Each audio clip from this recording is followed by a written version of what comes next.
You're worse than that, man. I have questions. How did we lose out of yours for the... Oh, anyway, I adopted the kids, so I have a comment. We can, oh, she wants her. Yeah. We're ready. Good evening, I'm District Secretary Nicole Gonzalez. It is Tuesday, October 4th, 2016, and this is a regular meeting of the Dublin San Ramon Services District Board of Directors. Please note Director Edward Marte is participating in this evening's meeting via teleconference from an alternate location as indicated on the agenda. Presiding this evening is President Pat Howard. Okay, I'll call the meeting to order, and would you please join me in the pledge? I pledge allegiance to the flag of the United States of America and to the republic for which it stands, one nation, under God, indivisible, with liberty and justice for all. Okay, thank you. Roll call, please. Director Forte? Here. Director Michalak? Here. Director Juanita Leopold? Here. Vice President Halkett? Here. President Howard? Here. Let's see. And we have a special announcement. One special announcement. The DSRSD Pleasanton Liaison Committee is next Thursday, October 13th. We should be getting agendas end of the week. I tried getting that changed because my plane doesn't land from San Diego until 3 o'clock. So if I'm late, I'm late. I'll hold down the fort. Okay. We'll text you, if the thing goes fast, we'll text you if you haven't been there, so you don't. Okay. Where is Go this, home. where is this It's meeting? here. This election Is meeting? our meeting here? All right. Yeah, it's here. So that's not far. And that's it. Cool. Okay, public comment. This is a chance for anyone to talk about anything not on the agenda. Seeing none, we'll close that item. Reports. All right, good evening, President Howard, board members. GM Dan is enjoying a well-deserved break.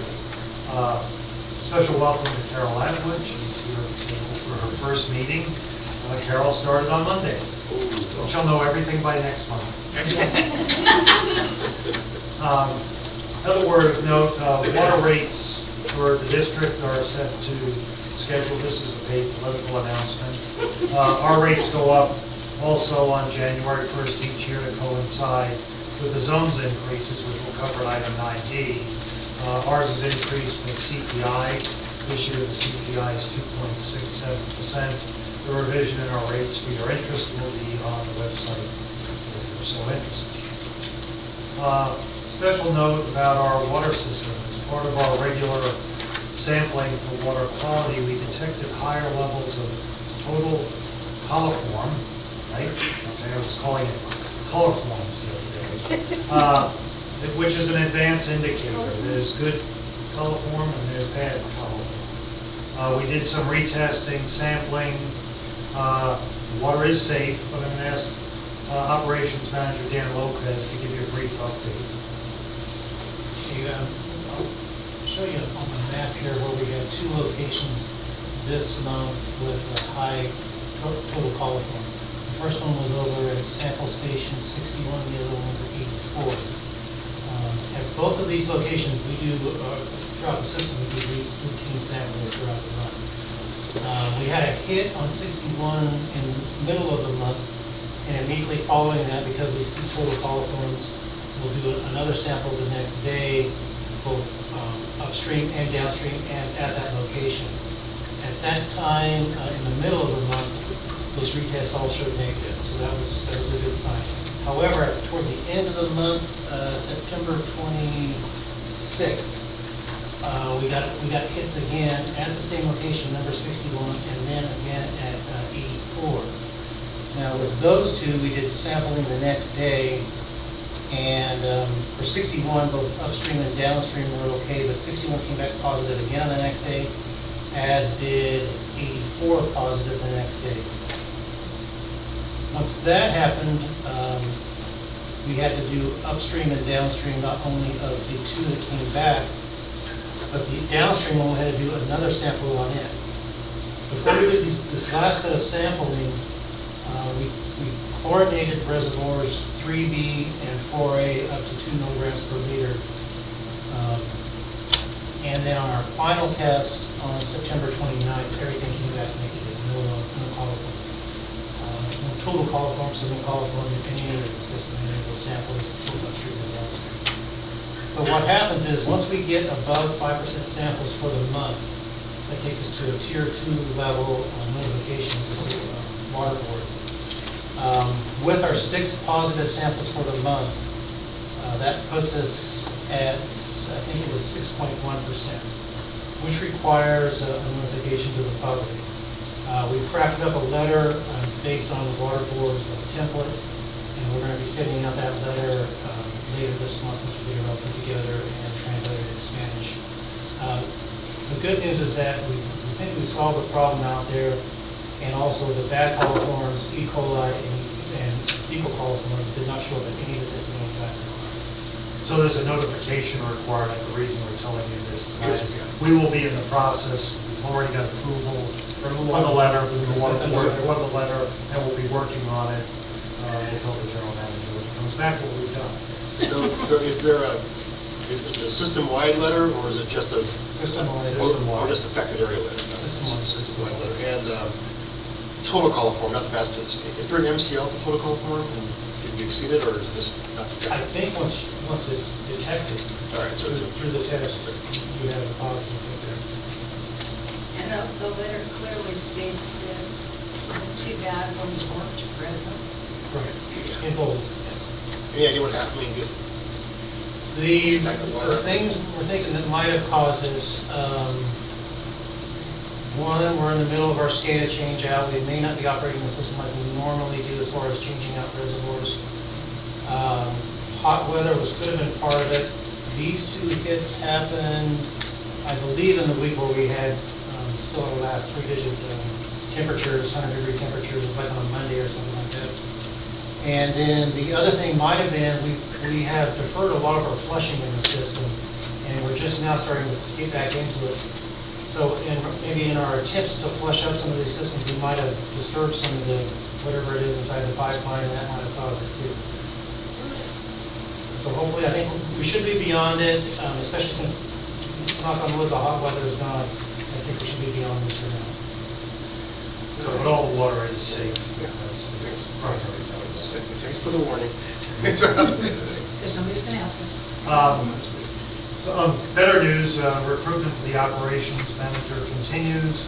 We'll have our second round next week as we come in with more people. And maybe another note, there's a Tri-Valley Mayor's Summit on Wednesday, October 26th. It's all the mayors in the area who are interested in attending. Please let Sherry know if she can reserve a spot.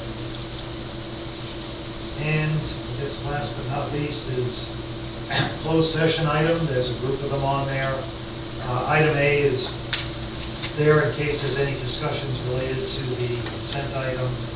The A, B, C, and D are related to the Nielsen proposal, and item 11E is related to the GM's evaluation, and Michelle will be available, and that one is at your discretion. Finally, communications with the board. I'll share as we talked, there's a thank you letter from the Boy Scouts. I don't think the Boy Scouts wrote it, but it's really hard to read, so I'll share it. They use our facility on Tuesday nights. If you ever go out the back way, they're all over the place. So, that's it.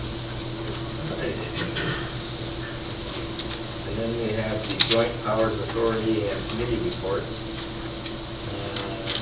Everybody here to speak, that's actually covered. So we can just wait until we get to that item. Yeah, I mean, 9B Yeah. kind of could, yeah. Yeah, could twice or certainly. twice. Excuse me, 9C could certainly. Yeah. Okay. Approval of minutes for the regular meeting of September 20th. I'll move to approve. I'll second. It's been moved and seconded. All those in favor? Aye. Aye. Okay, that passes 5-0. Let's see, consent calendar. We have a single item, item 8A. approval. Second. Okay, any comments? None? Okay, all those in favor of approval of item 8A? Aye. Aye. Aye, that passes unanimously. And then we have board business item 9A. So, President Howard, this is the Nielsen agreement. I'll turn this over to Judy in just a moment, but on behalf of General Manager McIntyre, we apologize to Nielsen for any inconvenience we have caused on this, but we're also very thankful because the Nielsen family worked very hard to get the final document signed, understanding which included or drive up to somewhere in the weed area to get the final signature. Again, wanted to make sure we convey our thanks for that. So with that, I'll turn it over to Judy. Members of the board, that I am familiar with this item as we discussed it in the previous two board meetings. At the last board meeting, you asked staff to come back with either a resolution approving an agreement or a resolution for a necessity to start a condemnation process. We've worked with the landowner and we've come to an agreement. We have the signed agreement attached to the resolution, and staff recommends to approve the agreement and authorize the GM to sign it on behalf of the district. Discussion, any questions? I'll make a motion so we have something to discuss. Okay. I'll move we approve the agreement and congratulate staff and the Nielsen's on pulling this thing together. I'll second that. Okay, it's been moved and seconded. Discussion. Well, yes, we are. Judging by Judy's face, I think. Yeah. Call the ball on this. Yeah, I agree. I think, we've spent a lot of time on this, and thank you, staff, for dealing with and working with the Nielsen's on this. I'm glad we're all with that. So with that, I'll like to call the motion. All those in favor? Aye. Opposed? Opposed? None. That passes 5-0. Okay, we'll move on to 9B, task order. This is a task order for the Tri-Valley Portable Reuse Feasibility Study, and I'd like to invite Mr. Dorothy Ogden to come forward and give a presentation. Good evening, President Howard and members of the board. In front of you tonight is a resolution approving a task order with Zone 7 under the Tri-Valley Intergovernmental Reciprocal Services Master Agreement. This task order is for a joint Tri-Valley portable reuse feasibility study. This is consistent with the district's water supply conveyance quality and conservation policy and the strategic goal to increase our water supply reliability by diversifying our water supply portfolio. Staff's been working with Tri-Valley Water Agencies to conduct a study. On February 11th, the Joint Water Liaison Committee meeting, Water Policy Roundtable discussed and supported a study to determine the feasibility of potable reuse for the Tri-Valley. And in response to that, the Tri-Valley Water Agency staff formed committees to undertake the effort, and one of the committees is the Project Management Committee. The Project Management Committee worked together to develop a request for proposal, and the request for proposals was issued on July 8th. 4 proposals were received, and 2 were selected for interviews. 2 consultants were selected for interviews. Corolla was selected based on the quality of their proposal and their performance at the interview. We found that they were the most qualified to do the work, and they have a strong technical team with extensive expertise in potable reuse in California and other states. They've been very involved in the development of potable reuse regulatory framework within California and throughout the United States, and they have the ability to work with multiple agencies on a complex project. This task order will be for multi-agency participation and cost-sharing study, and allows Zone 7 to be reimbursed, as Zone 7 is taking the lead in the study. The estimated budget is not to exceed $850,000 and the duration is for 15 months. We anticipate starting at the end of this month, and the study will go through until December 2017.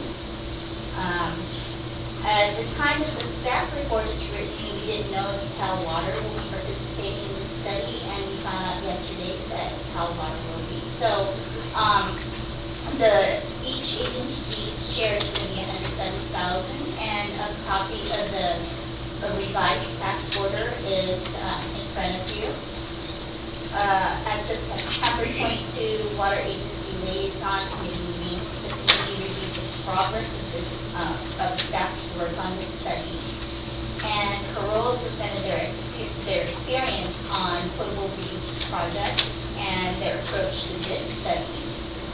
The committee requested that the progress meetings be held at key milestones in the study. Community outreach and education will be proceeding concurrently with this study also. So I'm happy to answer any questions that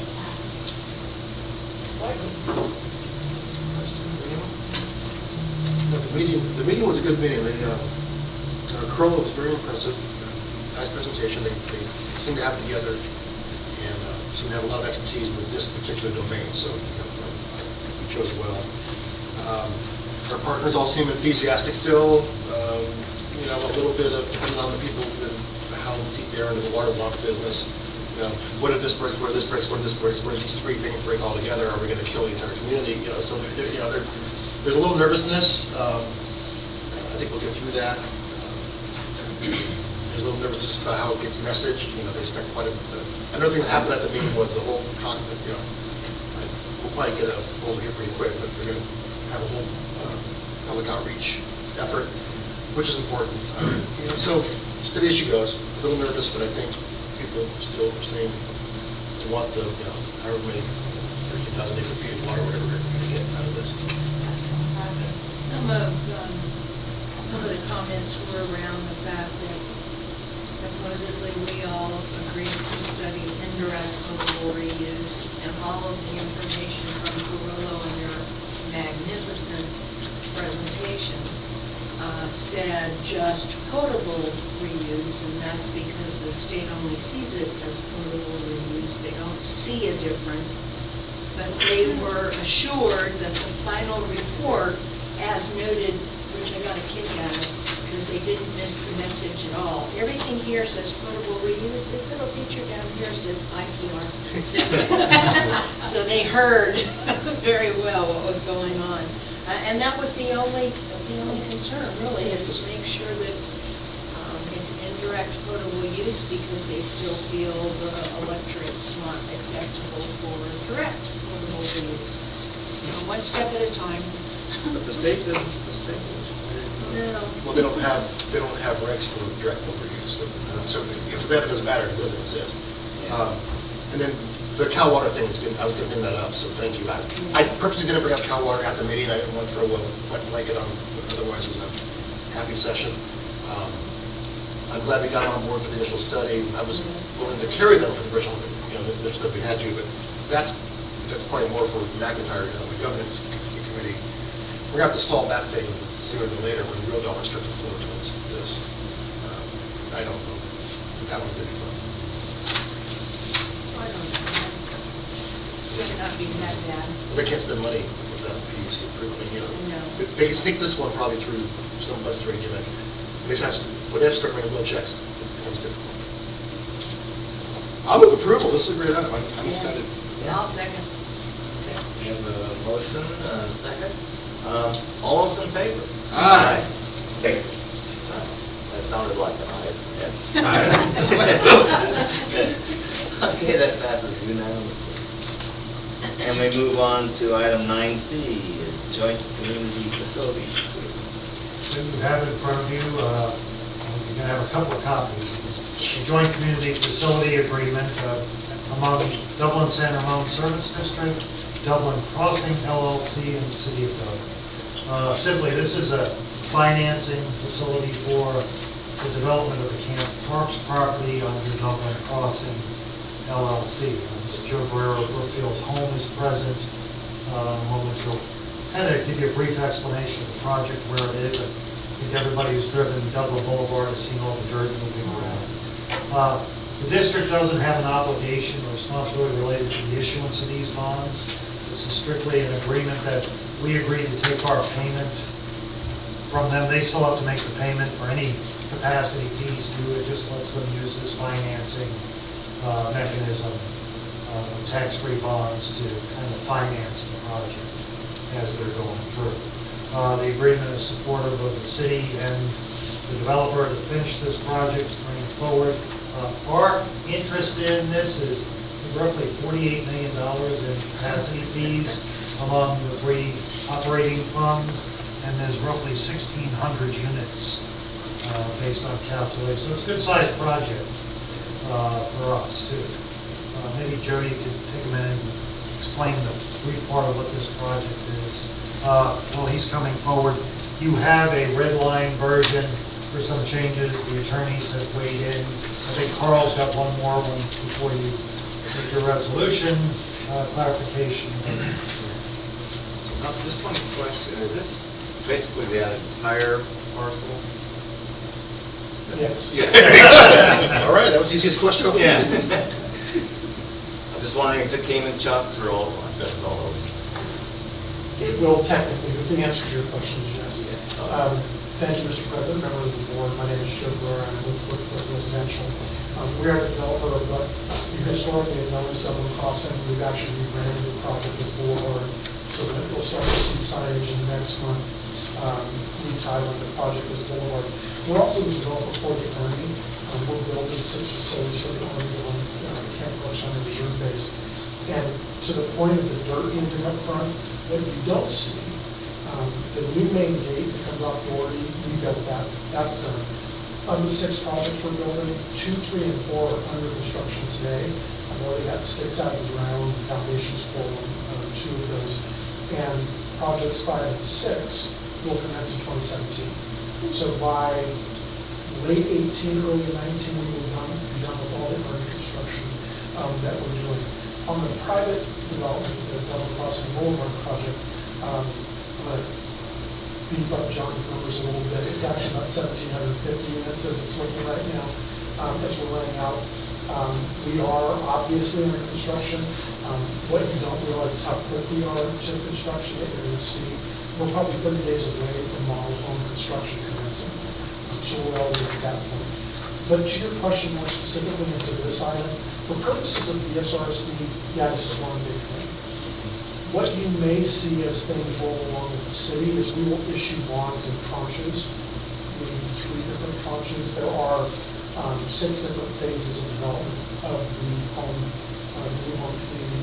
There's 30-acre park, there's a 12-acre K school site, and the 1,750 homes, single-family detached, single-family unattached, not as dense as what is across the street in some other Boulevard. But I do want to, first of all, take responsibility for the red lines were my attorneys.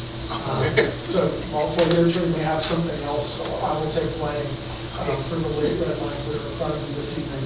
But we really do want to appreciate and thank your staff for working with us, not just on this item tonight, but with all of your staff as we've been building and had exceptional partners as we come through. And I'm really just here to answer the questions if you have any for us, the questions. Any questions? So basically, it's going to be a Miller use setup. So the city's already approved the first phase of the Miller Maybe one other comment, Carl, your adjustment was on the exhibits. On Exhibit A in particular, there is, if you look at the red line, it might be easier, it's up to you, but there's a phrase that's added, it's sort of in burgundy on this print, local agency fees include capital and impact fees payable to the local agency. I would like to strike, I would recommend that you strike, and impact. In the course of making a motion Oh, yeah, oh, yes, we don't have impact fees. we don't do, Yeah. we're not in that business, we're not developers, right? Does We don't this land speak use to the agency. city? What's that? Does this need to be here for the city? No, because the way local agency fees are defined is they have to do it, they're the districts, it's not the cities. Because the city does have tons of impact fees. And we're the city, we're the local agency, so that's the key.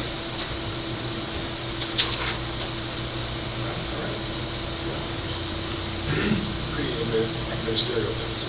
Yeah. All right. I'll make a motion to pass the item with the red line here, helmet here in my right hand, and the words "and impact" stricken from the A1 kind of towards the bottom, I think, secondary On the exhibit. on the exhibit. Yeah, exhibit A1. Or exhibit A. I will support. Any other questions? All those in favor? Aye. Aye. Carried. There we go. All those opposed? None. That passes unanimously. All right. Yeah. School. And more connect people. stuff. Give them a place to live. And let's see, we are at D, 9D. 9D is just an update for you. We stay in close contact with Zone 7. They are, just right now, they've got a rate in place, and you may remember, they had a 13% increase scheduled for this year. They are looking at changing their fee structure by the end of the 3-hour meeting last week. They may not have a fixed component. We left a wishy-washy direction to staff as to what they were doing. Was that a full board meeting or just a That final? was a full board. That's a switch for them, right? Yeah, right now, everything, their problem is this, they've spent $26 million of reserves the last couple of years, mostly due to the volume is down 40%. Almost 100% of their revenue is fee on the water sales, so they're hurt. So their rate consultant, who's been with them now for 2 years, has recommended they should go to a fixed component. If they go to a fixed component, we will have to issue a Prop 218 because our rate is adopted very specifically as a volume-related rate. We've sat through the 3 hours of them setting reserves, which was a good policy, and it's close to ours.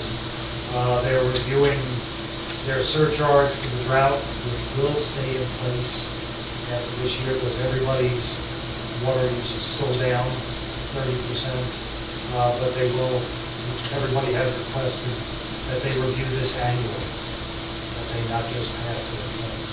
The last part was, if we do go to a fixed component, I'm monitoring that. Carol will get introduced to the Zone 7 way of doing things over the next couple of weeks. But we may be That's back. not our way. But this is just kind of a heads up. Pleasanton tonight will be considering supporting their motion going forward. And we have been very supportive of staff as they're going forward. They've been as transparent as they can be with this matter. But they did have a lot of reserves at one time. They have used all of them. They're down in the range of 5 or 6 million in operating reserves. So that's a lot of money that they use. So they're trying to get things straight. Impact for us could be scrambling at your end to do a Prop 218 notice relative to the pass-through component of the Zone 7. So we just wanted to update you. You've probably got something in the mail from Zone 7. I pulled it right out of it. It's interesting. It's kind of strange for a wholesaler to be doing that. He's going to be leaving the state. You get a fixed charge. But they're amongst the smallest wholesalers there are. Well, and they got, by the end of the meeting, it was almost, and Bill Stevens, Director Stevens, was almost the voice of reason in the discussion. I was just saying, why just do the variable rate and get it up as we go through and we'll figure it out. So we'll see what comes back next meeting and the next couple of weeks. So the only thing I have for you guys is push council, really, I don't know if this council, we have special people that do rates, try really, really, really hard to have us not have to do a 218, so. Trust me, I understand. So read that thing as They carefully want as you a can. swan song that's, Read- not read- 218. Read those sentences as broadly or as narrowly, do something. Creatively. I think Well, yeah, I mean, the way I look at it, the benefit of doing, if they go that route and go into a fixed fee, and we do a full-blown Prop 218 on it, and we just have, that's a one-off, that we just do 30-day notices for the next day, Yeah. as part of the past. But then when the poop storm happens, it's happening here and not there. This is true, and that's one of the problems with Prop 218. Well, then we would also be out of sync. If we just do the Zone 7 component, we could be out of sync. with- Or if we have to do it once, rewrite whatever we have to rewrite, so the document then encompasses their fixed things we don't have to do. And it would encompass the fix going away, things can be right. Yes, not specific word. Yeah, so use some gummy language. We are our rate years above our annual 2.6, so January. So the 2.6 is our component of the fees. This is the Zone 7. One alternative could be if we fix a rate and charge it to the customer, which is based on estimated volumes, which, we can calculate an amount to cover the full charges from Zone 7. I think that's what Director Halp was Yeah, what if you, talking I was gonna say, about. what if you captured the fixed and buried it into our volumetric, we would, I think we might have to look. I bet you make that. It certainly can be done that way. Yeah, that's a, Certainly it's, can be done, but- that's like a PG&E charge. I mean, you just take it, you divide it up by the number of units we're selling, and then, so. And we have asked them through their council to phrase it such that it is as volume related as possible, maybe with periodic charges throughout. the Or if it becomes fixed, it's fixed to us as an entity, because then we have a lot of latitude then to take that charge And allocate. and allocate it to our rates. It's almost like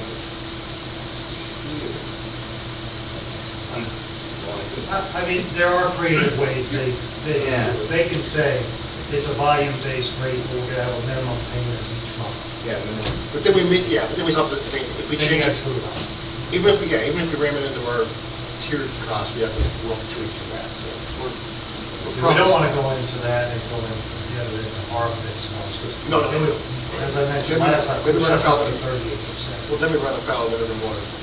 Yeah, which is, oh, Dora's gone, she's told me, that expired in June. Oh, so- good. But it may come back again, we really don't know, you never know what we do, we push to get the wastewater fee going the same way, so.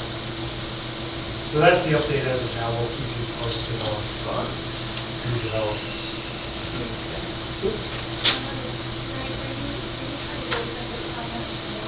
The rate years. So, that's, thank you, Chief. Good point. This is intended not to change their rate, just to shift it. So going to a fix, it would just shift it. And they said, if somebody's using 10 units a month, it would be neutral. That's 20 units that are going through. We get a lot of people that attend for billing cycle, which is high.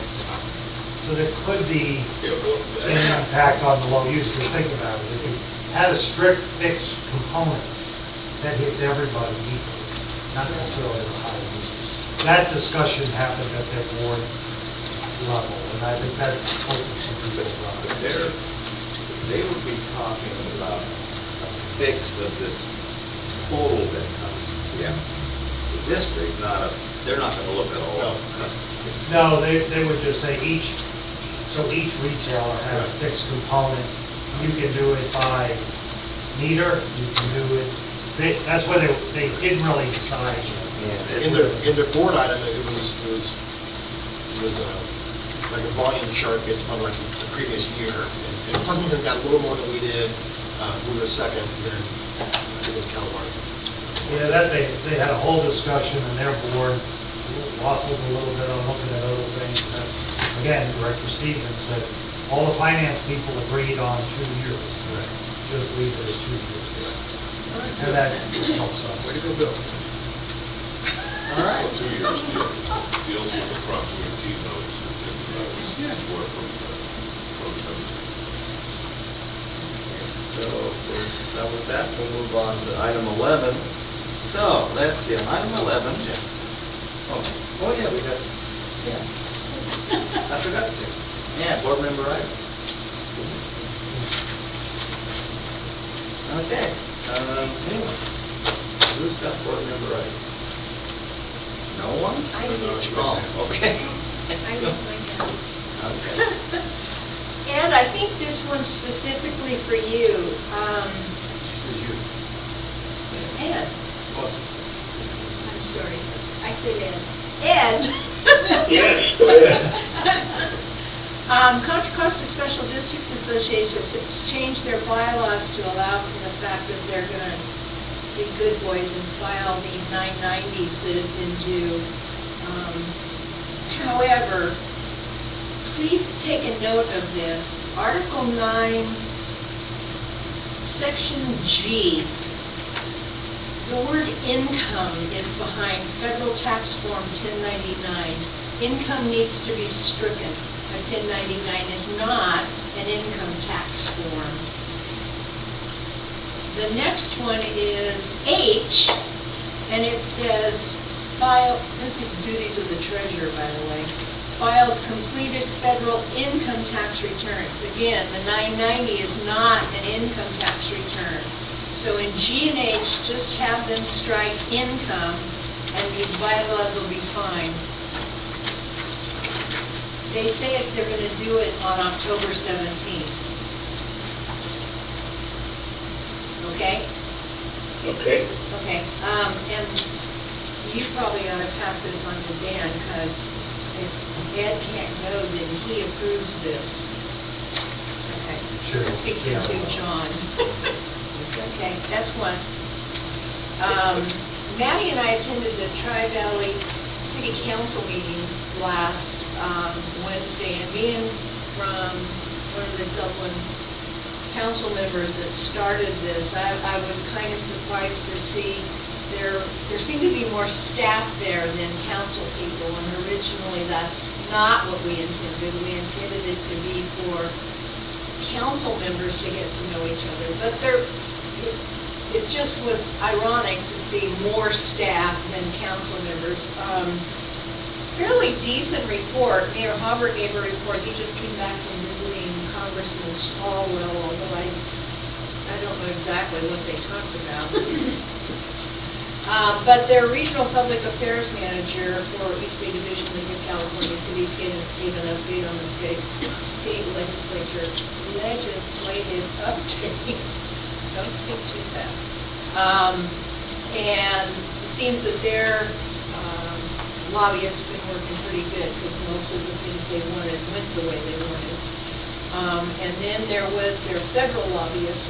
She was kind of interesting to listen to. She reminded us that things have changed. Now that there aren't any, what do they call it? Earmarks. Very good. Now that there are no more earmarks, it's a waste of time, in her opinion, to talk to the congressman or the senator.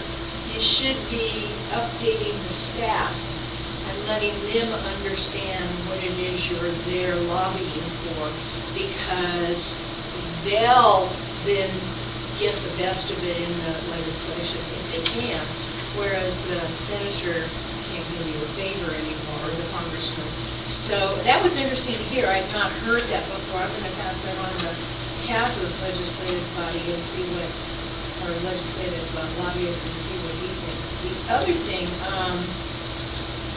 Commissioner Hagerty, Supervisor Hagerty was there also, and he, in his inimitable fashion, told us if, I forget his exact words, but told us if we don't know what Plan B, remember he's talking to the cities now, if we don't know what Plan B area is and don't know every piece of that document, we were a disservice to our city. So I told everybody, run out and get it, make sure you understood it. And then, of course, we had the liaison meeting, which we've already given the report on. And then I have one more item that probably will go to Dan. There's a collaborative research project, and I heard about this at one of the conferences, about putting biosolids on fire-ravaged land because it reintroduces the nutrients to the land so the land can actually grow something. And they're looking for partners. They're only looking to raise, it's worth, by the way, I'm sorry. They're only looking to raise $200,000, and they've reached out to all of the council members, so I'm sure they'll get there. But I'd like us to consider participating, if only in a small way, because our state has just been so ravaged. Plus, maybe it's another way of getting rid of our biosolids, although who wants to truck them there? But I'm sure that's part of the things they're gonna look at, so I'll pass this on to you. Okay, that's all I have. Anything else? No? Yeah, I've got a short one. Oh, okay. Every month, Bill Clarkson, mayor of San Ramon, has a monthly town meeting, and which I try to attend. And in fact, Dan McIntyre attended the last one with me over a month ago. The one last Friday, just some points of information for the board and staff. There were two speakers, one the mayor and the other the council member, Scott Perkins. The subjects were, number one is the new library is just about complete and will be opening in March. Some interesting commentary on that for cost overruns, but in the light of what was originally budgeted, it was inconsequential. The other item is, I think of interest to everybody, San Ramon will be observing their 150th anniversary, and they're going to kick it off with a series of events that begin in January. And I'm sure Dan and Sue probably will be sending out more flyers as we receive them from the city of San Ramon. That's it. Very good, thank you. Ed, the city of San Ramon's not 150 years old. You sure you don't mean the school district? Well, that was brought up, that's when the first school district issued a bond. So they're picking that as, I guess, a San Ramon region. But it's called the 150th centennial, if you will, for San Ramon. Okay. What's the name on the list? Kissing Centennial or something like that for 150. I'm not Mexican or Spanish, so. And you should know what that is. Interesting presentation, though. Thank you. Any other comments? Well, as long as we're going in that direction. You had yours. Next year is city's 35th anniversary, and the school district's 150th anniversary. So, That's correct. yeah, we got them the information. The school district had no idea. Stephen Ears put together a history for them, but he discovered it was the 150th, and so he presented it to their board, and now they're going to do something. Yeah, Murray. That's cool.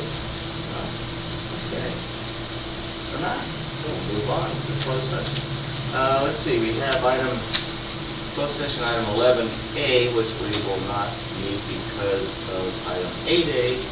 And then we have closed sessions items 9B, C, or 11B, C, and D that we will not meet due to item 9A.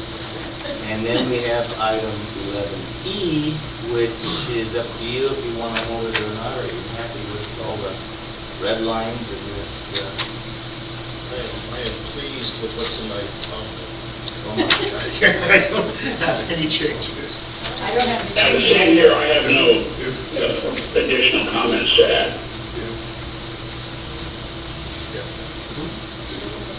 What's that? Yeah, nine. You have no, Yeah, no, if there's you no have additional comments, we need to go into closed session. discuss it. If we don't, then we can say we don't need to close session. Right here. I thought I had a copy of it, but every single one I don't know where I wrote it down. Oh, I know. So, Yes. Then we'll go into closed Okay. session. I'm sorry. Okay. It's just something So, that... You need to go and talk about closed session. Okay, I'm sorry. Okay, so there will be a closed session, item 11E. At this time, the broadcast will be terminated. If there's any outcome of any report in closed session, you can get that information from the district secretary. And thank you for tuning in.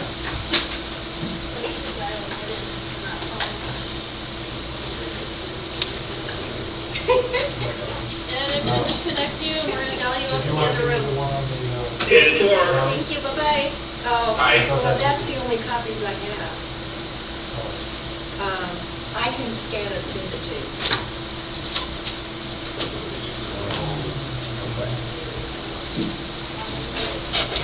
so we don't have to